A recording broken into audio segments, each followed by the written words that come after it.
네, 예배에 오신 여러분들도 환영하고 축복합니다. 네, 한 주간의 삶을 다들 열심히 살고 있으시다가 또 이 자리에 함께 모여서 예배드릴 수 있게 해주심에 좀 하나님께 감사한 마음 가지고 나아갔으면 좋겠습니다. 우리 또 예배 가운데 나아갈 때 좀 이런 마음들 품고 나아갔으면 좋겠습니다. 이 예배를 통하여서 성령 하나님께서 나에게 임재하셔서 하나님께서 나에게 말씀하실 때 그것들이 정말 나를 위하여서 하시는 말씀이고 내가 그것들을 들었을 때 순종하는 마음이 있을 수 있지만 때로는 그것이 좀 거부되는 말씀일 수도 있습니다. 그렇지만 그 말씀들이 찾아올 때 내가 하나님의 자녀로 거룩하게 구별되어 살아갈 수 있도록 하는 하나의 훈련의 과정임을 좀 기억하면서 이 예배를 통해 성령님의 인도하심을 경험하는 좀 그런 기대하는 마음들을 품고 함께 예배 가운데 나아갔으면 좋겠습니다. 네, 그럼 다 같이 일어나셔서 사도신경으로 신앙 고백하겠습니다.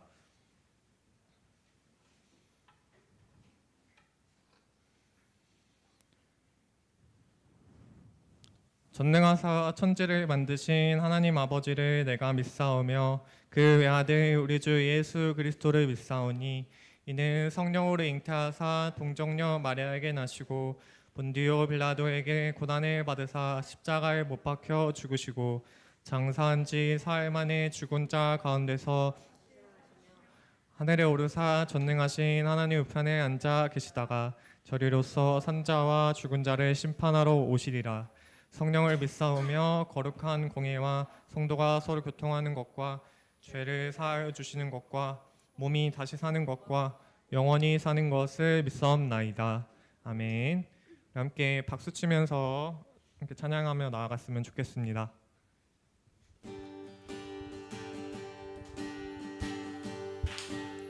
보라새 일을 행하시리니 이제 곧 나타내리라. 주를 위하여 지으신 백성 주의 찬송 부르게 되리. 우리 한 번 더 보라새 일을 행하시리니 이제 곧 나타내리라.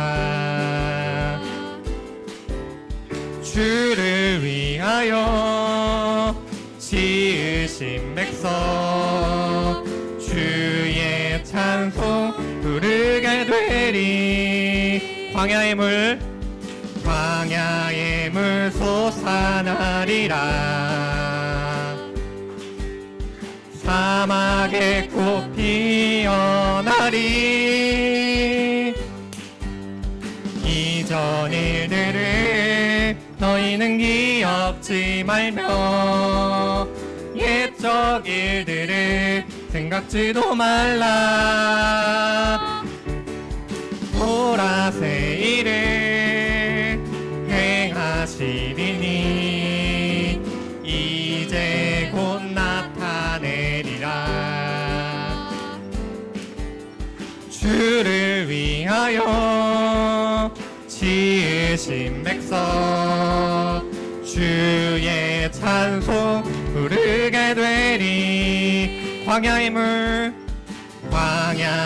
물 솟아나리라. 사막에 꽃 피어나리. 이전 일들을 너희는 기억지 말며 옛적 일들을 생각지도 말라. 보라새 일을 행하시리니 이제 곧 나타내리라. 주를 위하여 지으신 부르신 백성 주의 찬송 부르게 되리. 우리 한 번 더 보라새 일을 행하시리니 이제 곧 나타내리라. 주를 위하여 지으신 백성 주의 찬송 부르게 되리. 주의 찬송 부르게 되리. 주의 찬송 부르게 되리. 주의 찬송 주의 찬송 부르게 되리. 이 가운데 우리 새 일을 행하실 주님께 영광의 박수 올려드립시다.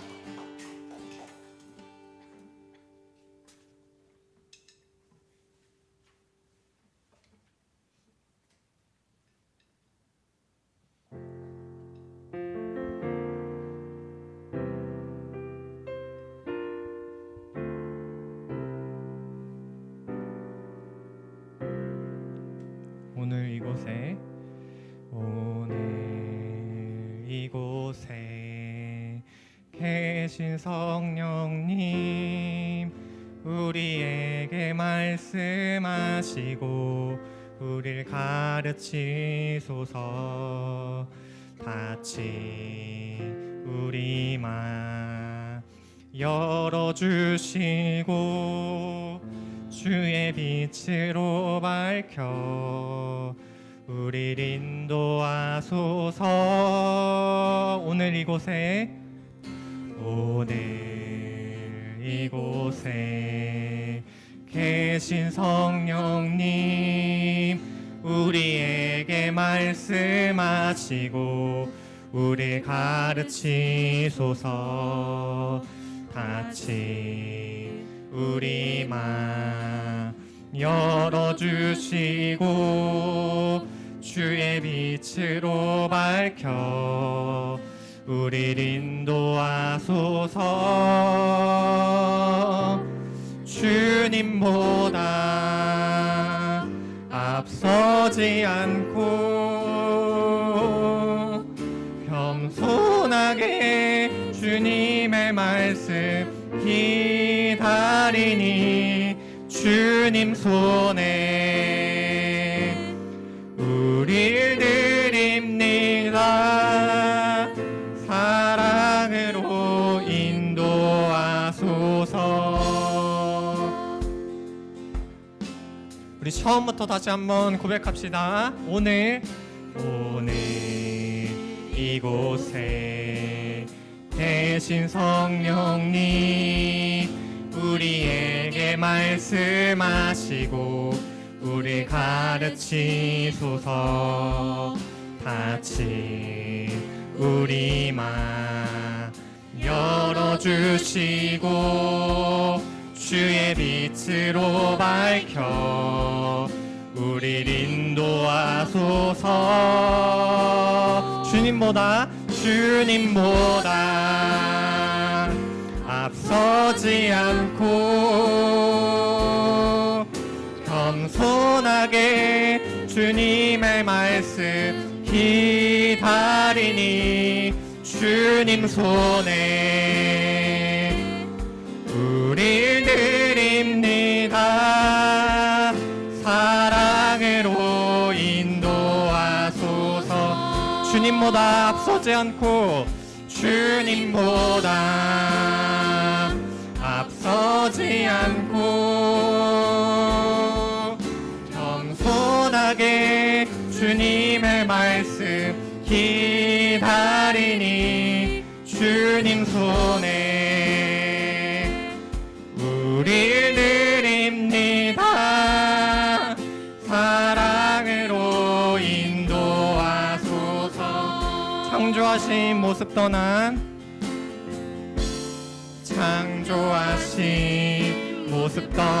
우리를 예수님 함께 빚으소서. 주님보다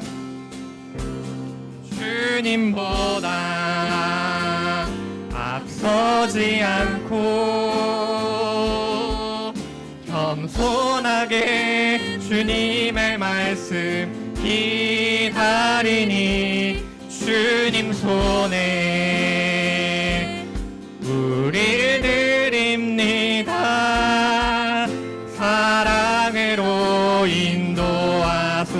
우리 한 번 더 찬양합시다. 주님보다 우리 마음을 내려놓고 우리 주님 앞에 나아갑시다. 겸손하게 주님의 말씀 기다리니 주님 손에 우릴 드립니다. 사랑으로 인도하. 우리 계속해서 주의 손에 나의 손을 포개고 주의 손에 나의 손을 포개고 또 주의 발에 나의 발을 포개어 나 주와 함께 죽고 또 주와 함께 살리라. 영원토록 주 위에 살리라. 주의 손에 나의 손을 포개고 또 주의 발에 나의 발을 포개어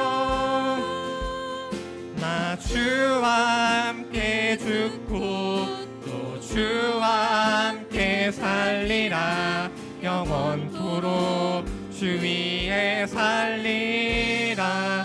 주 위에 살리라.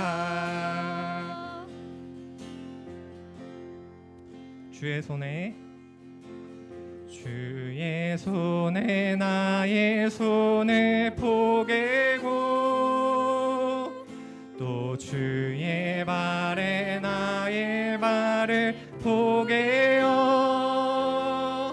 나 주와 함께 죽고 또 주와 함께 살리라.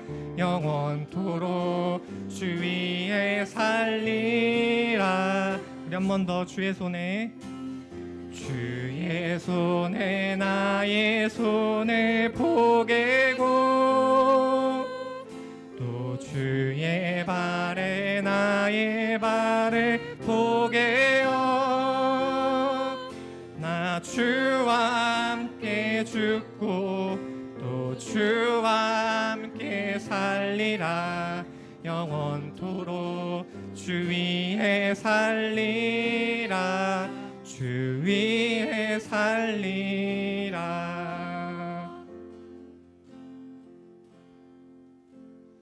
네, 우리 함께 이 시간 기도함으로 나아갔으면 좋겠습니다.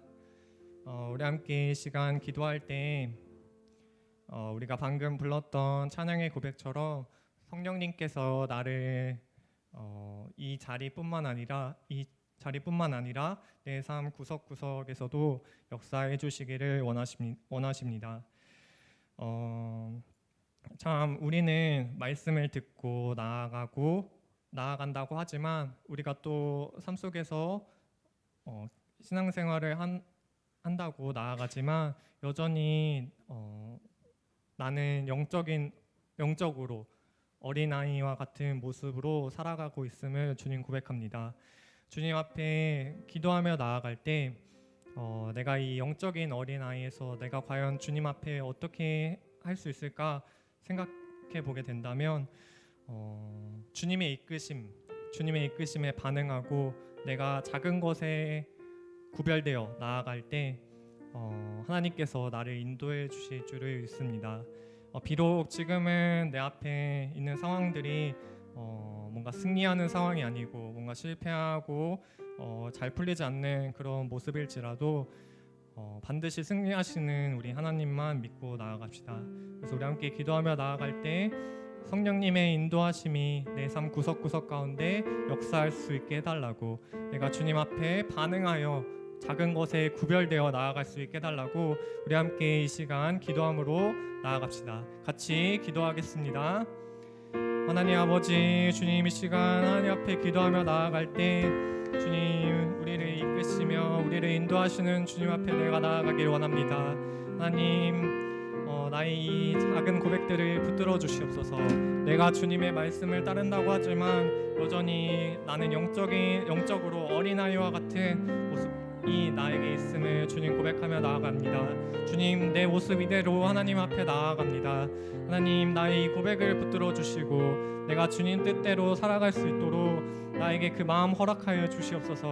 내가 주님 앞에 나아갈 때 작은 것, 내가 정말 실천할 수 있는 것들부터 구별되어서 하나님 앞에 거룩한 자로 구별되어서 내가 나아가는 그런 삶을 살아갈 수 있게 붙들어 주시옵소서. 하지만 주님, 나의 힘으로는 할 수 없지만 오직 하나님께서 도우실 때 그 일들을 이루실 줄을 믿습니다. 하나님만 내가 붙들고 나아갈 수 있게 하여 주시옵소서. 내 앞에 보여지는 상황에 굴복하지 않고 오직 승리하신 하나님만 붙들고 나아갈 수 있게 하여 주시옵소서. 주님 인도하여 주시옵소서.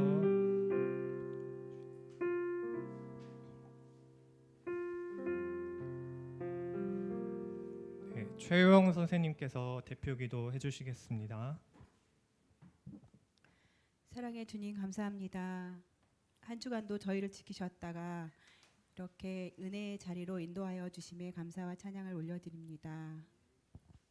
주님, 저희 한 주간도 여전히 저희의 뜻대로 저희 마음대로 살다가 이곳에 왔습니다.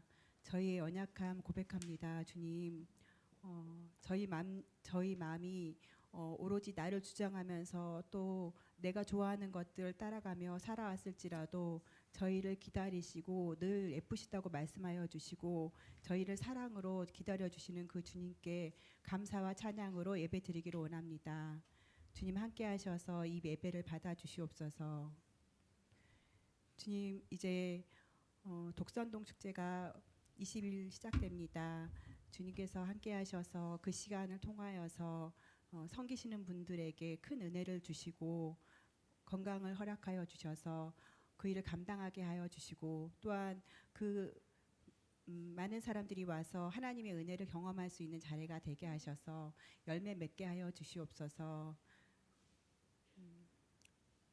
저희 둥둥구를 섬기는 여러 지체들의 손길을 기억하여 주시옵소서. 찬양팀으로 예배로 여러 모습으로 섬기는 우리들의 선생님들과 친구들에게 하나님의 은혜가 늘 충만케 되기를 원합니다. 그 예배하는 모습이 삶 가운데서도 진정으로 드려질 수 있는 모습으로 하나님께 올려드려질 수 있게 도와주시옵소서. 저희 또한 말씀을 읽으면서 하나님께 가까이 하려 합니다. 주님, 말씀이 있는 순간이 헛되이 지나가는 시간이 아니라 조명하심이 있는 시간이 되게 하셔서 오직 주의 말씀으로 깨닫고 주의 말씀을 따라가는 결단의 시간이 될 수 있게 주님 인도하여 주시옵소서. 저희 성전교회 많은 어린이들과 또 청소년들, 청년들이 다음 세대로 믿음으로 세워지기를 원합니다. 주님, 함께 하셔서 말씀으로 세워진 많은 청년들과 다음 세대들이 이 교회를 든든히 세워가게 하여 주시옵소서. 하나님 나라를 위해서 섬기시는 선생님들에게도 은혜를 내려주시고 말씀을 전하실 우리 전도사님에게 영역의 강건함을 주셔서 늘 말씀을 하실 때 성령의 능력으로 말씀하게 하시고 삶으로 그 말씀을 나타낼 수 있는 능력의 전도사님이 되게 하여 주시옵소서. 이 시간 말씀을 듣습니다. 저희들의 마음과 귀가 모두 집중되어지게 하시고 비록 흘러가는 시간이 아니라 차후에라도 꼭 저희 삶에 지침이 되는 말씀으로 되게 도와주시옵소서. 이 시간도 함께 하시고 영원히 함께 하시는 주님께 감사드리며 예수님의 이름으로 기도드렸습니다.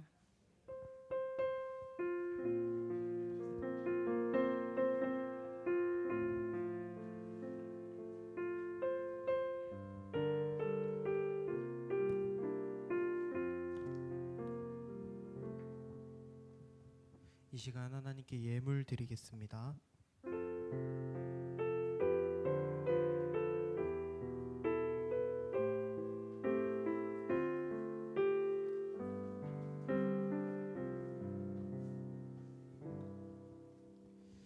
드리신 예물 위하여 함께 기도하겠습니다. 사랑이 많으신 하나님 아버지, 좋은 날씨 허락하시고 또 우리를 하나님을 예배하는 이 교회 가운데로 인도하여 주심에 감사드립니다. 주님, 특별히 오늘은 어버이 주일입니다. 우리 가운데 육신의 부모를 허락하시고 또 그 부모님을 통하여 우리가 양육받고 길러질 수 있는 은혜에 감사하며 또 표현할 줄 아는 하루가 될 수 있게 하시고, 특별히 또 드려진 이 모든 예물 가운데 주님 보시기에 좋은 대로, 주님 보시기에 아름다운 방향대로 이 드려진 모든 예물이 사용되어질 수 있도록 주님 허락하여 주시옵소서.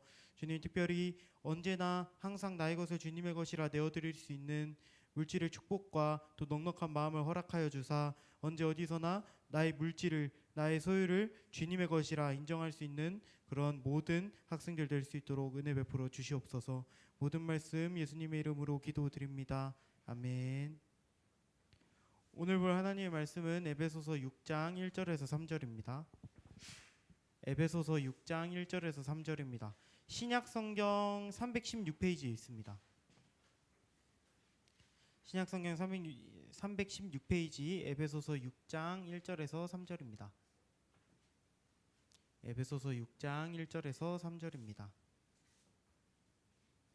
그 옆에 성경에 보면 고갈 앱이라고 되어 있는 부분 있죠. 그 부분 펴서 에베소서입니다. 에베소서 6장 1절에서 3절, 신약 성경으로는 316페이지에 있습니다.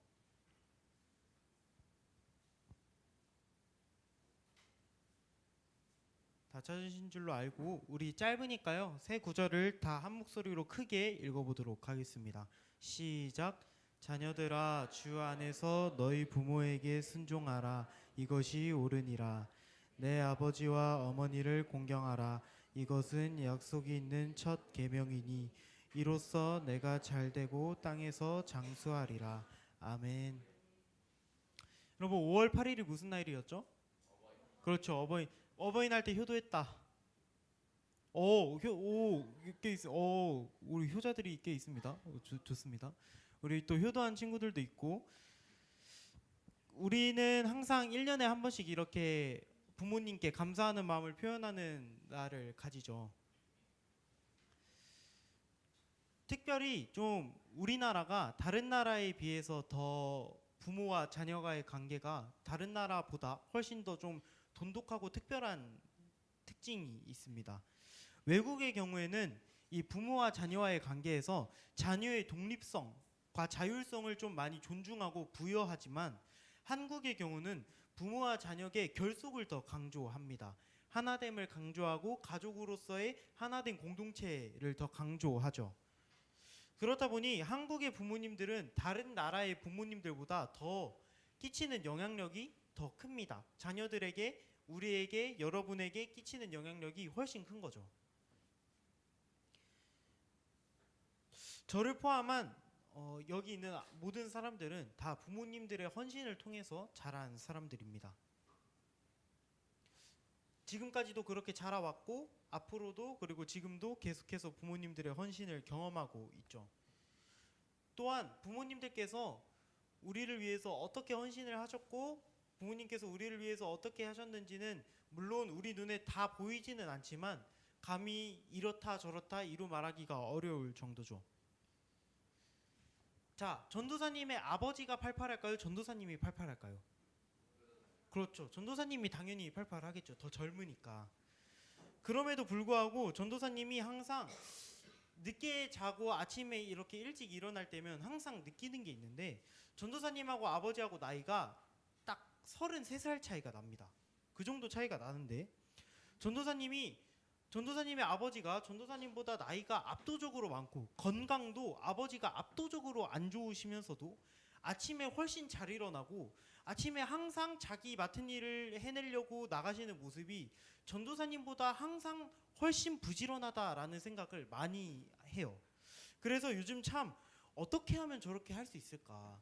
아니, 전도사님이 훨씬 젊은데도 이렇게 피곤하고 아침에 눈 뜨는 것도 힘들고 이런데 우리 아버지는 어떻게 하면 저렇게 살아낼 수 있을까라고 생각을 해보았을 때, 항상 저희 아버지는 이렇게 표현을 하신다라는 거죠. 항상 내가 내 자식들이 아니면 이렇게 하지 못할 거다라고 항상 표현을 많이 하셨다는 거죠. 그렇기 때문에 우리는 항상 부모님의 헌신을 경험하면서 자랍니다.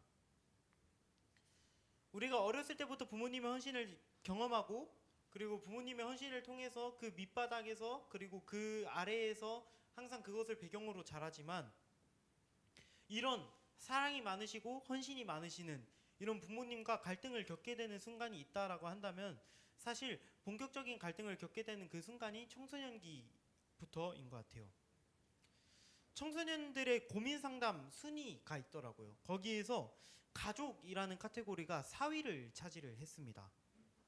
그 정도로 청소년기에는 부모님과의 갈등이 생기기 시작하면서 점점 삶의 문제로 올라오기 시작한다라고 하는 것이죠. 여러분 혹시 부모님하고의 갈등을 겪어본 적이 있나요? 한번 손 한번 들어볼까요? 부모님하고 갈등을 겪어본 적이 있다. 대부분의 학생들이 그 어느 때보다 적극적인. 네. 그 어떤 것 때문에 겪어봤어요? 갈등을? 어떤 것 때문에 부모님하고의 갈등을 겪어봤나요? 공부, 그렇죠. 공부 대표적이죠. 또 핸드폰, 그렇죠. 핸드폰 그만해라. 또 밥 좀 그만 먹어라. 또 모든 사람한테 해당이 되는 건 아닐 것 같은데 밥 좀 그만 먹어라. 또 우리 민규 선생님이 밥 좀 그만 먹으라는 얘기를 듣나 봐요, 여러분. 또 뭐가 있을까요? 머리를 자꾸 빗어라. 이것도 일반적인 이야기는 아닌데 되게 참신한 이야기네요. 오케이, 우리 네 가지를 얘기했습니다. 밥 좀 그만 먹어라, 머리 좀 빗어라, 휴대폰 그만해라, 공부 좀 해라, 이런 이야기들이죠. 사실 대부분이 세대 차이 혹은 문화 차이에서 다 비롯된 이야기들이죠. 우리 부모님들과 그리고 우리가 자라고 있는 이 시대의 차이가 너무 크고 또 그 시대의 차이가 크다 보니까 우리가 경험하는 문화와 부모님들께서 경험하는 문화의 차이가 굉장히 크죠. 그렇기 때문에 서로 간의 이해가 아직 쌓이지 않았다면, 서로 간의 이해가 쌓여가고 있는 과정이라면 사실 갈등이라고 하는 과정은 피해갈 수가 없는 상황인 거죠. 하지만 피해갈 수 없는 상황이라고 하지만 부모와 자녀와의 갈등이 좋은 일은 아닙니다. 그리고 좋은 일이 아니라서 해결하려고 하지만 해결하는 것도 좋은 일은 아니죠. 그래서 이것에 대해서 도대체 성경은 어떻게 이야기를 할까? 이것에 대해서 성경은 어떻게 가르침을 할까라는 것에 대해서 오늘 어버이 주일을 맞이하여 한번 살펴보려고 합니다. 특별히 오늘 세 절의 본문을 읽었죠. 에베소서의 본문 에베소서 6장 1절에서 3절에서는 자녀들아 너희 부모님에게 이렇게 해라 라고 하는 내용을 담고 있습니다. 특별히 오늘 본문 1절은 이렇게 이야기하고 있는데요. 우리 다 함께 읽어보도록 하겠습니다. 시작. 자녀들아 주 안에서 너희 부모에게 순종하라. 이것이 옳으니라. 자, 자녀들아 너희 부모 안에서 순종해라. 자녀들아 너희 부모님한테 순종해. 엄마 아빠한테 순종해 라고 이야기를 하는 것이죠. 그런데 여기서 말씀 중에 은연 중에 강조하고 있는 것이 있는데 바로 주 안에서라고 하는 부분이에요. 이 주 안에서라고 하는 부분은 너희가 부모님에게 순종하지만 주님 안에서 해라고 하는 말입니다. 이 말이 무엇이냐면 부모님께 순종한다라고 하는 것은 바로 똑같은 말로 비슷한 의미로 하나님께 순종한다라고 하는 말과 동일한 의미를 가지게 된다라고 하는 것이죠. 즉 부모님께 순종하는 건 내 마음도 아니고 물론 어떤 어른들의 가르침이기도 하겠지만 사실 그보다 훨씬 이전에 근본적으로 부모님께 하는 순종은 하나님의 뜻이다라고 하는 것이에요. 그렇기 때문에 하나님을 믿는 우리에게 부모님의 순종은 선택이 아니라 필수가 되는 것이죠. 그런데 이 부모님께 순종해라 라고 하는 것엔 조건이 있습니다. 얘들아 부모님에게 순종해 라고 할 때 어떠한 상황에도 불구하고 절대적인 명령을 요구하는 것은 아니다 라고 하는 것이에요. 그러면 언제 부모님에게는 순종하지 않아도 되는 때가 있는 건가요? 라고 물어본다면 이러한 상황입니다. 부모님의 가르침이 비성경적이거나 혹은 비도덕적이거나 비윤리적인 경우에, 그런 경우에는 부모님의 명령보다 하나님의 명령이 더 위에 있기 때문에 그러한 명령들을 지킬 필요는 없다라고 하는 것이죠. 그렇기 때문에 절대적인 명령은 아니에요. 절대적으로 모든 상황에 무조건 지켜야 하는 명령은 아니지만 그럼에도 불구하고 사실 우리가 비성경적이고 그리고 비윤리적이고 비도덕적인 이런 가르침을 하는 부모님은 대부분 없죠. 그렇기 때문에 이러한 극단적인 상황을 제외하지 않고서 대부분의 상황에서는 자녀들아 부모님에게 순종하는 것이 맞아라고 이야기를 하는 거예요. 부모님에게 왜 우리가 순종을 해야만 할까요? 사실 부모님에게 순종한다라고 하는 것이 어렵죠. 나는 부모님의 말을 한 번도 거역해 본 적이 없다. 손. 그렇죠. 우리가 이렇듯이 부모님의 말을 듣기가 순종을 하기가 참으로 어려워요. 그거는 전도사님도 마찬가지입니다. 그럼에도 불구하고 왜 성경이 부모님에게 순종하라라는 것을 가르치느냐, 왜 가르치느냐라는 것이죠. 물론 세대 차이, 문화 차이라는 것이 있어서 우리가 부모님의 가르침을 들었을 때 이건 좀 아닌 것 같은데, 이거 좀 싫은데 라고 생각할 수는 있겠지만 대부분의 부모들은 자녀들에게 자녀들이 무엇을 필요로 하는지 잘 안다라고 하는 것이에요. 지금 자녀들에게 필요한 것이 무엇인지 잘 알기 때문에 부모님의 말을 들었을 때 자녀의 입장에서 유익이 되는 것이 훨씬 많다라고 하는 것이죠. 그렇기 때문에 부모는 보통 자녀들의 유익을, 자녀들의 필요를 너무나도 잘 알고 있는 존재입니다. 그렇기 때문에 지키기 어렵더라도, 납득이 가지 안 가더라도, 납득이 안 가서 너무 마음이 어렵다라고 하더라도 너희에게 지켰을 때 유익이 되는 경우가 있으니 부모님에게 순종해라 라고 이야기를 하는 것이죠. 그리고 마지막, 오늘 1절의 마지막에선 성경에서 이렇게 이야기를 하고 있습니다. 부모에게 순종하는 이것이 옳다라고 이야기를 하고 있죠. 그렇기 때문에 이 옳다라고 하는 표현을 통해서 우리가 알 수 있는 것은 하나님 안에서 우리가 부모님에게 순종하는 것이 맞다라고 이야기를 하는 것이죠. 자, 이로써 우리는 1절을 통해서 부모님의 명령에 순종해라 라고 한 것을 살펴보았습니다.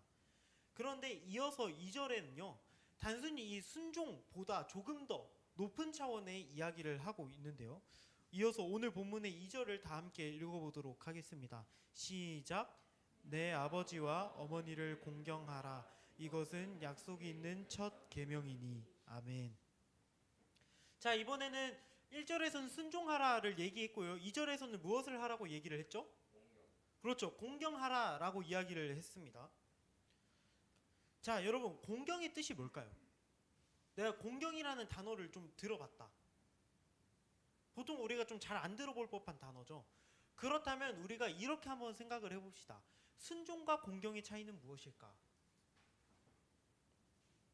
자, 오케이, 순종은 그렇지, 하라고 하는 명령에 따르는 거.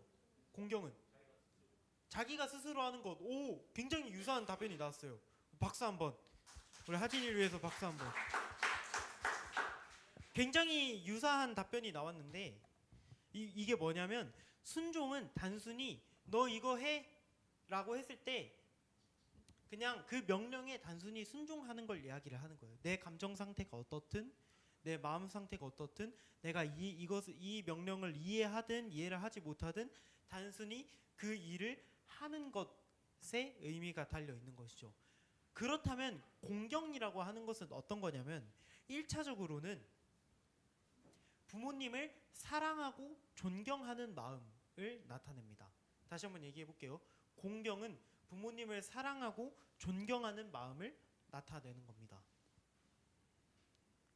그렇다면 부모님을 사랑하고 존경하는 마음이 일어난다면 어떻게 될까요? 방금 우리 하진이가 얘기해 준 대로 부모님의 강요도 있겠지만 부모님의 가르침을 내가 부모님을 사랑하고 존경하기 때문에 자발적으로 마음에서 동의가 되어서 순종하게 되는 것이죠. 그렇기 때문에 하진이가 얘기한 공경의 개념은 굉장히 정확한 개념이 될 수가 있죠.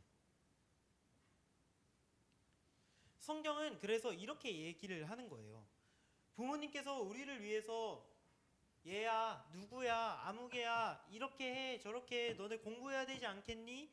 너네 밥 그만 먹어야 되지 않겠니? 머리 좀 빗어야 되지 않겠니? 라고 이야기를 할 때 그게 나는 납득이 안 가지만, 나는 그게 너무 싫지만 내가 부모님을 사랑하고 내가 부모님을 존경하기 때문에, 그렇기 때문에 이 약속을 지킬 수 있게 된다라고 하는 것이죠.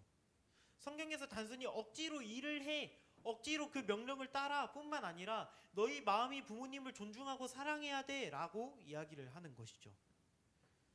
그렇기 때문에 성경에서는 단순히 부모님과 자녀와의 관계를 단순히 명령에 순종하고 복종하고의 관계로만 한정짓는 게 아니라 서로 사랑하고 존경하는 존재로 정의하고 있는 거죠. 전도사님도 부모님의 말을 억지로 기계적으로 들은 적이 굉장히 많습니다. 전도사님도 공부하는 거 참 싫어했거든요. 그래서 공부해라 하면 참 그 얘기가 듣기 싫었고, 게임 그만해라 하면 참으로 그 얘기가 듣기 싫었고, 그만 놀아라, 그만 놀고 집으로 들어와라 라고 하면 그 말을 참 듣기가 싫었죠. 전도사님이 어떻게 보였을지 모르겠지만 굉장히 엄하게 자랐습니다. 근데 고등학교 한 2학년 때까지는 저녁 6시만 되면 집으로 돌아오라 라고 하는 전화가 왔어요. 저녁 6시만 되면 집으로 돌아와라. 이 늦은 시간에 도대체 어디에 있니? 뭐 하는 거니? 집으로 돌아와라. 왜 집에서 저녁 안 먹니? 이런 얘기를 했죠. 그래서 전도사님이 특단의 조치를 내렸습니다. 반항을 했습니다. 그래서 전도사님이 내가 6시에 들어가는 건 아닌 것 같다. 이게 아니야. 한창 고등학생 때면 6시부터가 피크인데 이거는 내가 납득이 가지 않는다. 라고 해서 몇 번의 혼나는 과정을 거치면서 결국엔 제가 이겼습니다. 그래서 지금은 아주 늦게 들어가고 있는데, 사실 기계적으로 계속 따르는 것, 물론 그것도 1절에서 말했듯이 순종을 요구하기도 하지만 우리가 부모님의 명령을 따를 때 단순히 그 명령에 따르는 것보다 더 중요한 것, 단순히 그 따르는 것에 의미를 두는 것이 아니라 내가 나를 낳아주고 키워주신 부모님을 사랑하고 존경하기 때문에 그분들의 명령에 의미를 두고 따르는 것이 굉장히 중요하다라고 하는 것이죠. 그래서 오늘 성경에서는 이렇게 이야기를 하고 있습니다. 이것은 약속이 되는 첫 계명이다라고 2절의 마지막 부분에서 이야기를 하고 있죠. 사실 이것은 약속이 있는 첫 계명이다라고 하는 이 본문이 좀 논란이 있는 구절이에요. 어떻게 이게 약속이 있는 첫 계명인가? 왜냐하면 구약 성경 때부터 예전부터 십계명에서부터도 그렇고 꾸준히 구약 성경에서부터도 부모님에게 순종하라라는 가르침을 꾸준히 해오고 있었어요. 신약 성경에서 갑자기 등장한 가르침이 아닌데, 그런데 십계명의 1계명이 그렇다고 부모님에게 공경하라라고 하는 이 계명이 아니라는 거예요. 그런데 오늘 본문에서는 이렇게 이야기를 하고 있죠. 어떻게 이게 약속이 있는 첫 계명입니까? 어떻게 도대체 이게 약속이 있는 첫 계명일까라고 할 때 여러 가지 추측이 있지만 보통적으로 받아들여지는 의미는 이러합니다. 자녀들에게 있어서 가장 중요한 최우선적인 의무는 부모를 공경하는 것이다라고 하는 가르침이라는 것이죠. 그렇기 때문에 자녀에게 있어서 부모의 공경은, 그리고 부모님에게 있어서 순종하는 것은 선택이 아니라 하나님을 믿는 사람이라면 그렇게 해야 되는 것이 옳다, 맞다라고 하는 것이죠. 그렇기 때문에 하나님을 믿는 우리에게 부모님께 순종하는 것과 부모님을 공경하는 것에는 힘써야 함은 당연한 것이 됩니다. 자, 그런데 문제가 있죠. 오늘 앞에서 우리가 얘기했듯이 부모님에게 순종하라, 공경하라, 사실 여기 있는 누가 모르겠습니까? 그런데 문제는 그걸 모르기 때문에 안 된다는 게 아니라 알아도 안 된다는 거예요. 알아도 안 된다는 지점이 너무나도 우리를 힘들게 하는 것이죠. 부모님과의 세대 차이, 부모님께서 나를 이해해주지 못하는 그런 느낌을 받는 것은 항상 반갑지 않은 느낌입니다. 예를 들어 보면 우리 부모님들은 대부분 다 가난하게 자라셨죠. 그때는 대한민국의 경제가 많이 어려웠고 지금과는 많이 달랐기 때문에 굉장히 어렵게 자라셨죠. 저희 아버지께서 어렸을 때부터 전도사님에게 꼭 하던 얘기가 있어요. 지금까지 계속 하는데, 아빠는 너희는 지금 이 좋은 걸 먹으면서 자라지만 아빠는 맨날 동네에 있는 소나무 껍질 뜯어 먹으면서 자랐다라는 하는 얘기를 항상 했단 말이에요. 사실 이거는 그만큼 부모님께서 굉장히 어렵게 자랐다라고 하는 것을 나타내는 말이죠. 이 말은 우리가 자라는 이 시대와 부모님께서 자랐던 그 시대가 너무나도 다르다라는 것을 이야기를 하고 있다라는 거죠. 하지만 그럼에도 불구하고 우리가 부모님과 자란 세대가 너무나도 다르고 부모님이 우리를 이해해주기 너무 어려워하시지만, 그럼에도 불구하고 우리가 알아야 할 부분이 분명히 있다라고 한다면 우리가 한번 살펴보아야 할 점이 있습니다. 전도사님이 전에 수련회 때 이런 얘기를 한 적이 있었어요. 수련회 때 참석한 친구들은 당연히 이 이야기를 들어보았겠지만 전도사님이 태어날 때 부모님이 이혼을 하셨습니다. 그래서 전도사님은 초등학교 5학년 때까지는 어머니랑 자랐고요. 초등학교 5학년 때부터 지금까지는 아버지랑 자라고 있는데요. 어렸을 때부터 이혼한 가정에서 자랐다라고 하는 것은 굉장히 전도사님에게 큰 상처를 줬어요. 그렇기 때문에 전도사님이 교회를 다닐 때 어버이 주일이 되면 항상 교회에 가면 이 전도사님 목사님들이 이런 설교를 했단 말이에요. 부모님을 공경해라, 부모님을 순종해라 라고 하는 얘기에 사실 납득할 수가 없었어요. 부모님이 어떻게 나한테 이렇게 많은 상처를 줬는데, 부모님이 어떻게 나한테 이런 많은 해서는 안 될 행동을 했는데 내가 어떻게 부모님을 사랑합니까? 내가 어떻게 부모님을 존경합니까? 내가 어떻게 부모님께 순종합니까? 내가 납득이 되지 않습니다 라고 해서 사실 전도사님에게 어버이 주일은 그닥 의미가 있는 주일이 아니었어요. 물론 전도사님이 어떻게 자랐는지, 어떤 상처를 받았는지 여기서 다 이야기를 할 수 없겠고 다 이야기할 필요도 없겠지만 전도사님이 받았던 상처 때문에 부모님을 원망해 본 적이 참 셀 수도 없이 많아요. 어떻게 보면 정직하게 얘기하자면 최근에도 계속 이러한 환경에 대해서 부모님을 원망하고 우리 부모님은 왜 그랬을까라고 하는 생각을 정말 많이 해본 것 같아요. 하지만 그럼에도 불구하고 전도사님도 하나님 말씀 안에서 이것이 하나님의 명령이라면 내가 우리 부모님을 어떻게 바라보아야 될까라고 하는 고민을 하기 시작을 했죠. 그러다가 굉장히 삶의 작은 부분에서부터 한번 부모님의 마음을 느껴보자라고 하는 생각이 들었습니다. 본인이 집에서 엄마를 도와서 설거지를 좀 해봤다. 설거지를 해봤다. 손 한번 들어볼까요? 설거지를 해봤다. 빨래를 해봤다. 청소기를 돌려봤다. 빨래 오케이. 청소기 좋아요. 내가 요리를 해봤다. 요리를 해봤다도 꽤 있네요. 좋습니다. 손 내려주세요. 전도사님은 지금 아버지하고 누나하고 전도사님이 살고 있는데 이게 이상하게도 전도사님이 집안일을 다 하고 있거든요. 이게 의도한 건 아닌데 전도사님이 집안일을 다 하고 있는데 전도사님이 집안일을 다 하면서 어떤 것을 느끼냐면 집안일에 생각보다 많은 에너지와 시간이 들어간다라고 하는 점이에요. 이게 어떤 의미냐면 물론 밖에서 일을 하는 아버지가 있다라고 하지만 사실 요즘 시대에는 어머니들도 밖에 나가서 일을 하시죠. 그리고 일이 마치고 집에 들어오시면 집에서 같이 집안일도 하시면서 설거지도 하고 빨래도 하고 청소도 하시지만 이게 어렸을 때는 단순히 엄마가 해야 하는 당연한 일이라고 느껴지겠지만 하는 입장에서 느껴보았을 때 이게 어떻게 느껴지냐면요. 이거는 가족을 위한 헌신이고 봉사예요. 절대 어머니께서 시간이 남고 에너지가 남아 돌아서 할 게 없으니까 하는 게 아니라 어머니가 힘들고 피곤함에도 불구하고 가족을 위해서 하는 헌신이자 봉사라고 하는 것이죠. 이거는 어머니의 사랑이라고 이야기를 할 수 있는 거죠.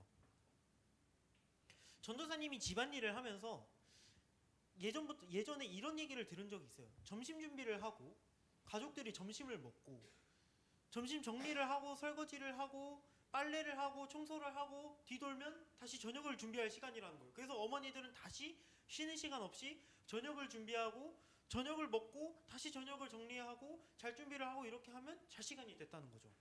이렇게 어머니들이 집안일을 하다 보면 참 쉴 시간이 없다라고 하는 이야기를 들어본 적이 있는데 전도사님이 요즘 그거를 경험하면서 억장이 무너지고 있습니다. 집안일을 도와주지를 않아요. 집에 있는 아무도 집안일을 하지 않고 이놈의 빨래는 내 빨래는 얼마 없는데 내가 아빠 빨래 누나 빨래 한다고 시간 다 쓰고 있고 누나한테 설거지하라고 할 때 누나가 내가 먹은 거 아닌데? 라고 하면서 그냥 들어가는 걸 보고 내가 이걸 정죄를 해야 되나 말아야 되나 고민을 하다가 그래 내가 전도사니까 정죄는 하면 안 되겠다라는 마음으로 제가 주님께서 십자가를 지실 때 이런 마음이었겠구나 라고 하는 마음으로 집에서 집안일을 하고 있습니다만 항상 느끼지만 전도사님이 고무장갑을 끼면서 느끼지만 이것을 하는 이유는 가족에 대한 헌신이고 봉사라고 하는 거예요. 그렇기 때문에 우리가 집에서 받는 너무나도 당연해 보이는 그 어머님의 헌신이 그 아버지의 헌신이 절대 당연한 게 아니다라고 하는 것이죠. 그리고 전도사님이 운전을 하기 시작하면서 느끼게 된 경우가 있는데, 전도사님 아버지가 차를 2년을 탔는데 차를 10만 킬로를 탔습니다. 이게 운전을 안 하는 입장에서 어떨지는 모르겠는데 10만 킬로를 탔다라고 하는 거는 대략 서울에서 부산까지의 거리를 한 500km라고 만약에 한 그 정도 가정을 해본다면, 여러분 10만 킬로면 500km 하면 몇 번 왔다 갔다 해요? 몰라요? 오, 이 답변이 나올 줄은 몰랐네. 뭐 머릿속으로 계산해 보세요. 되게 많은 숫자겠죠. 전도사님이 타고 있는 차가, 전도사님이 예전에 전도사님 아버지께서 일을 하시면서 계속해서 타셨던 차인데, 전도사님이 딱 그 차를 탔는데, 저 차를 타보면, 부모님들이 탄 차를 한번 보세요. 보면 몇 킬로를 탔는지 나와 있거든요. 전도사님이 탄 차가 아버지가 20만 킬로를 탔다라고 찍혀 있는 거예요. 근데 이게 전도사님이 오늘도 아침에 운전을 하면서 전도사님 집에서 교회까지 오는데 거리가 20km가 안 돼요. 거리가 20km가 안 되는데, 이 20km가 안 되는 것을 운전을 하는 것도 사실 쉽지 않아서 전도사님 오늘 아침에 계속 창문 열고 달렸거든요. 너무 피곤해가지고. 너무 피곤해서 창문 열고 달렸는데, 그러면서 항상 생각을 하게 되는 거예요. 우리 아빠는 운전을 할 때 어땠을까? 우리 아빠는 운전을 할 때 어땠을까? 옆에 아무도 안 타 있고 일하러 가고, 이 일하러 가는 그 마음이 되게 기쁘지만은 않을 텐데 우리 아빠는 일하러 가는 마음이 어땠을까라고 하는 생각을 전도사님이 운전을 하기 시작하면서 곰곰이 한번 생각을 하게 된 거죠. 아침에 눈 뜨는 것, 전도사님 아버지가, 전도사님이 절대 늦게 일어나는 편이 아니거든요. 전도사님이 학교를 갈 때도 항상 새벽에 6시에 일어나고 항상 그러는데, 새벽에 6시에 일어나면 항상 그 현관문 앞에 집에서 신는, 아버지가 신는 슬리퍼가 앞에 놓여져 있어요. 이 말은 아버지가 이미 나갔다라는 얘기거든요. 참 그거를 보면서 항상 씻으러 들어가면서 전도사님이 항상 그 생각을 해요. 어떻게 하면 우리 아빠는 저렇게 살 수 있을까? 분명히 힘들 텐데, 우리 아빠 건강도 안 좋은데, 분명히 어제 새벽에 들어왔는데, 늦게 들어왔는데 어떻게 또 저렇게 나갈 수 있을까? 라는 생각을 전도사님이 계속 해봐요. 물론 우리는 부모님에게 요구하는 것이 이럴 수도 있어요. 아니, 부모님이 우리를 사랑한다면 휴대폰 좀 더 하게 해주지. 아니, 공부 좀 안 하고 놀러 다닌다고 좀 그래도 좀 내버려 두지. 아니, 용돈 좀 더 달라고 한다고 해도 좀 주지. 아, 부모님은 우리를 사랑하지 않는 것이 아닌가? 부모님이 우리를 너무 몰라주는 것이 아닌가? 라고 생각할 수 있지만, 이 어머니와 아버지의 이 헌신이 우리가 원하는 방향이 아니라고 해서 그 헌신이 없는 게 아니라는 거예요. 언제나 항상 부모님께서 여러분을 위해서, 전도사님을 위해서 항상 헌신하고 계셨는데 우리가 그걸 알아차리지 못했다라고 할 뿐이죠.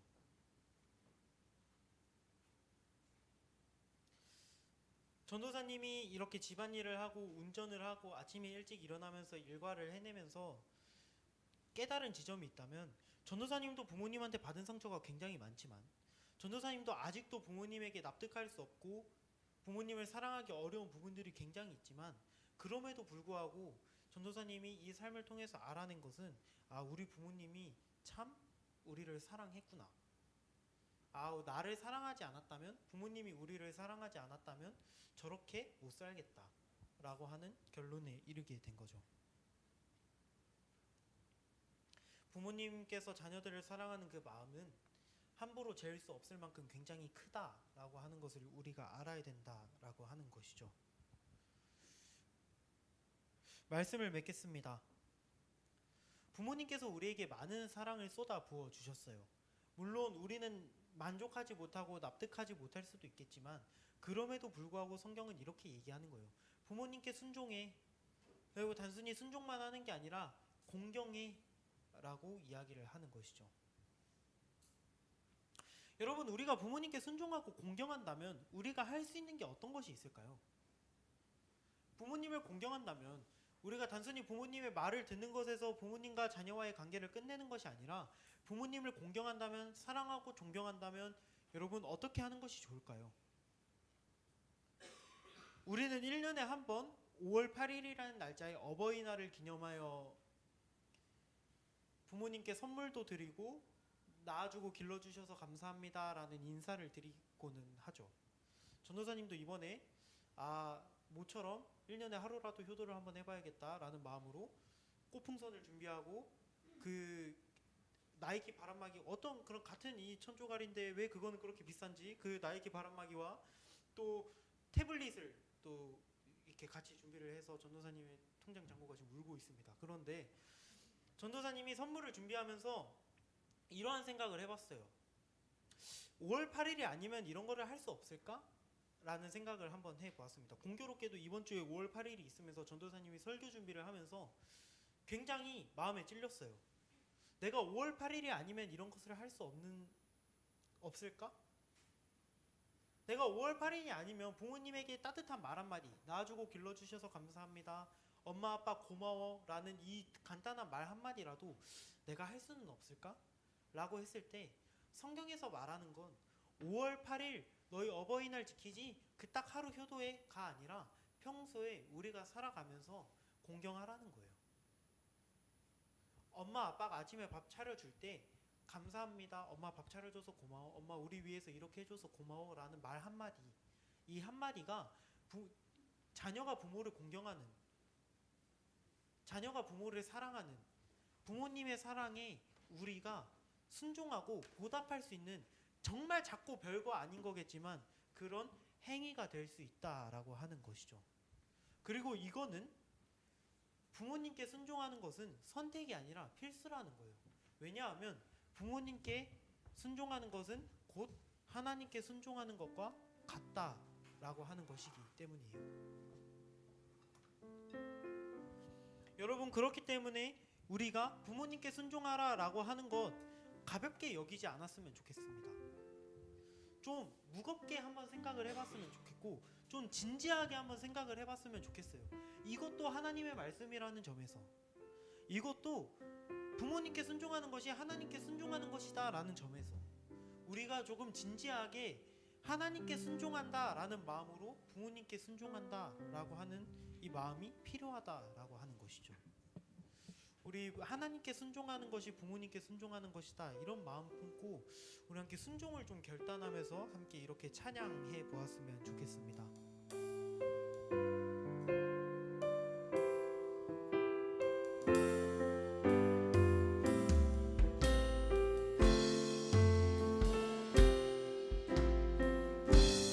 주님 말씀하시면, 주님 말씀하시면 내가 나가리다.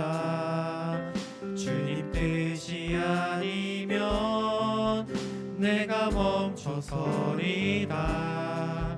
나의 가고 서는 것 주님 뜻에 있으니 오 주님 나를 이끄소서.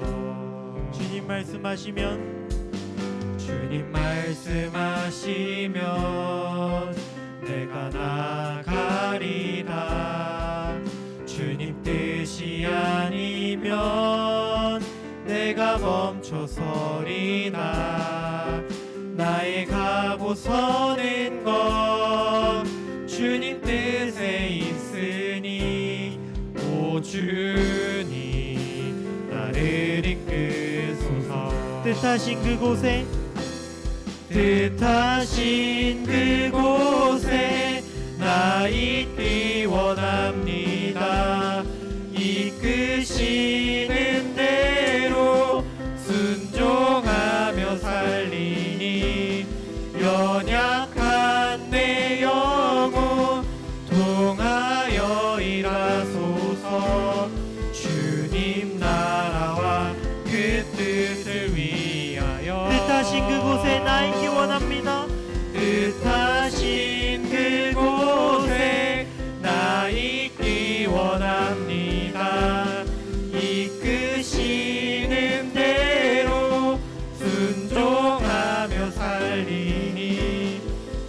연약한 내 영혼 통하여 일하소서. 주님 나라와 그 뜻을 위하여 오 주님 나를 이끄소서. 오 주님 나를 이끄소서. 한 번 더 고백합니다. 오 주님, 오 주님 나를 이끄소서. 아멘. 이 시간 기도했으면 좋겠습니다. 간절히 소망하는 건 저와 여러분이 부모님의 사랑에 보답할 줄 아는 사람들이 되어 보았으면 좋겠습니다. 부모님께서 주시는 사랑에 우리가 부모님만큼 거창한 걸 할 수 없다고 하더라도 이 그냥 정말 간단한 집안일 하나 돕는 것, 부모님께 키워줘서 고맙다, 혹은 부모님의 사랑에 고맙다라고 이렇게 한번 표현해 보는 것, 이게 이렇게 부모님을 공경하는 발걸음이 시작이 된다라고 하는 것이에요. 우리 이따가 공과 공부할 때 부모님께 할 수 있는 공경, 순종을 결단하는 시간을 가질 텐데요. 그때 우리가 내가 하나님 결단해 보겠습니다. 그리고 내가 결단하는 거 지켜보겠습니다. 내가 우리 부모님께 감사하는 마음 한번 표현해보고 사랑하는 마음 표현해보겠습니다. 이렇게 결단하는 거 지킬 수 있게 해달라고 그렇게 표현해보고, 특별히 전도사님이 특별히 한 가지 부탁을 드리고 싶은 게 있습니다. 혹시 부모님에게 용서해야 할 게 남아있는 친구들이 있다면 부모님을 용서할 수 있게 해달라고 기도해보세요. 내가 부모님에게 비록 상처를 받았지만 그럼에도 불구하고 내가 우리 부모님 용서할 수 있게 해달라고 그렇게 기도하는 것도 여러분 꼭 필요합니다. 우리 이 두 가지 기도 제목 놓고 함께 기도하도록 하겠습니다. 사랑이 많으시고 좋으신 아버지 하나님, 하나님께서 우리에게 부모님을 허락해 주셨습니다. 우리를 낳으시고 우리를 길러주시는 부모님 가운데 주님, 하나님께서 우리에게 이렇게 말씀하십니다. 그 부모님에게 순종해라, 주님 그 부모님에게 공경해라 라고 이야기를 하는 것입니다. 주님 은혜를 베풀어 주시옵소서.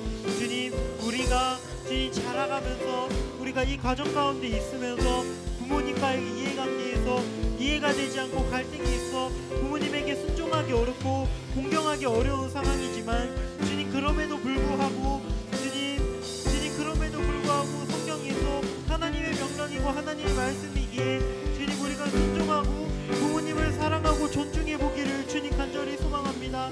주님 은혜를 베풀어 주시옵소서. 주님 은혜를 베풀어 주시옵소서. 주님 우리 모두가 비록 연약하고 부족하지만 부모님께서 주신 그 헌신과 사랑이 주님 응답하고 보답할 줄 아는 사람들이 되기를 간절히 소망하오니 주님 그렇게 하나님께 순종함을 배우고 하나님의 뜻을 이뤄나가는 우리 모두가 될 수 있도록 주님, 특별히 부모님께 상처받은 학생이 있다면 주님, 특별히 부모님에게 받은 상처가 있어서 부모님과의 관계를 가로막고 있는 학생들이 있다면 주님, 그러한 사람들이 있다면 주님 그 상처 주님께서 어루만져 주시고 주님 치유하여 주시옵소서. 주님 해결하여 주시옵소서. 주님 은혜를 베풀어 주시옵소서.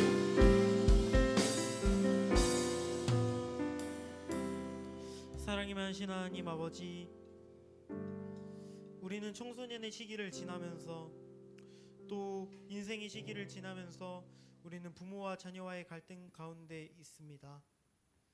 비록 어려운 이해관계에 얽혀 있겠지만 주님 그럼에도 불구하고 오늘 말씀을 통해서 우리 자녀는 부모님에게 순종해야 하고 공경해야 함을 배웠습니다.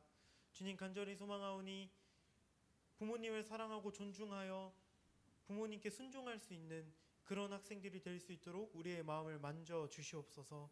주님 특별히 간절히 소망합니다.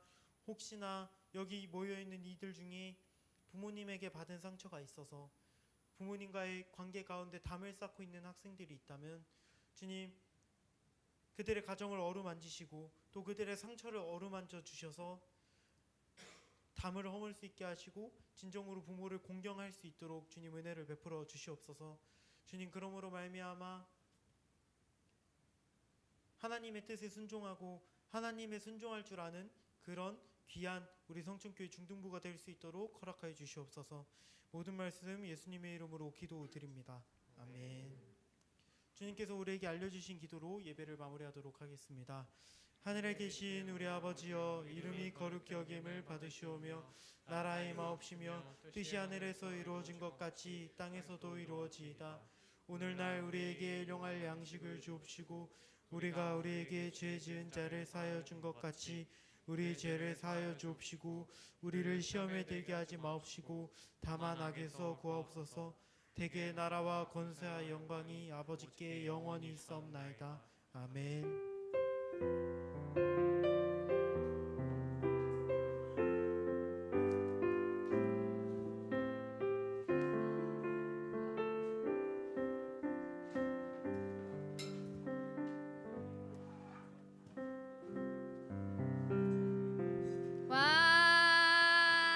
와! 네.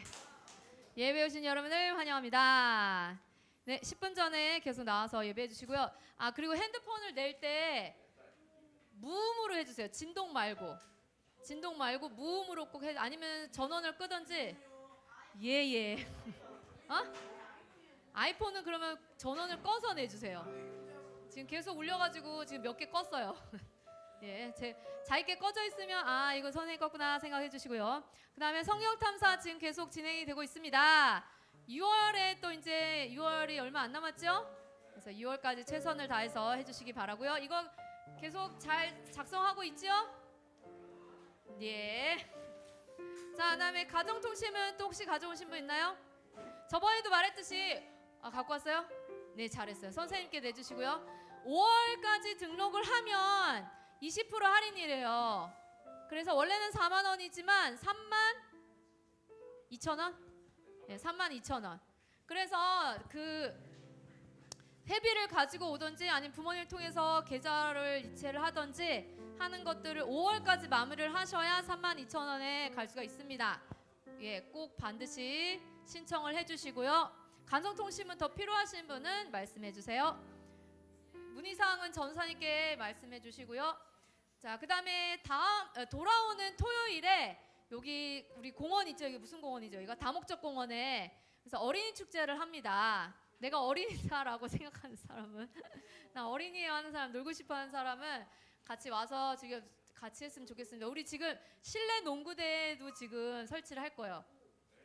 농구대. 이거 이렇게 그 오락실에 있는 농구대 있죠? 이런 거. 이거 간이 농구대. 예. 중고등부 선생님들이 모여서 그거를 하는데 같이 와서 즐겨주시기 바랍니다.